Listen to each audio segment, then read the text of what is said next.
Zee 24 तास एक पाऊल पुढे। बळीराजा असं म्हणून ज्याचा उदो उदो करायचा, प्रत्यक्षात त्या बळीराजाची अवस्था फार भयान आहे। शेतकऱ्यांच्या आत्महत्येच्या घटनांनी 2012 ही सुन्न झालं। आत्महत्येवर केवळ पॅकेज नाही तर व्यवस्थेत प्राथमिक स्तरापासून मशागत करण्याची गरज निर्माण झाली आहे। कर्जबाजारीपणाला कंटाळून 1995 ते 2009 पर्यंत राज्यात जवळपास 47,000 शेतकऱ्यांनी आत्महत्या केल्या आहेत। दुर्दैवानं राज्यामध्ये यावर्षीही 840हून अधिक शेतकऱ्यांनी आत्महत्या केल्या। सरकारी नोंदीनुसार बीड जिल्ह्यात सर्वाधिक आत्महत्या झालेल्या आहेत, तर यंदा मराठवाड्यात आत्महत्येच्या प्रमाणात लक्षणीय वाढ झालेली आहे। विशेष म्हणजे सरकारला अजूनही आत्महत्या रोखण्यात यश आलेलं नाहीये।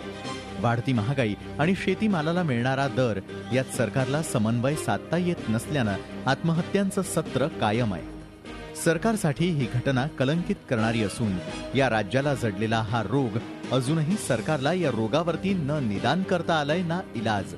शेतकऱ्यांच्या आत्महत्या राज्याचं हे दुर्दैव असल्याचं वेळोवेळी स्पष्ट झालेलं असून सरकारला शेतकऱ्यांच्या प्रश्नांवरती तोडगा काढता येत नाहीच, हेच याही वर्षी स्पष्ट झालं। झी 24 तास एक पाऊल पुढे।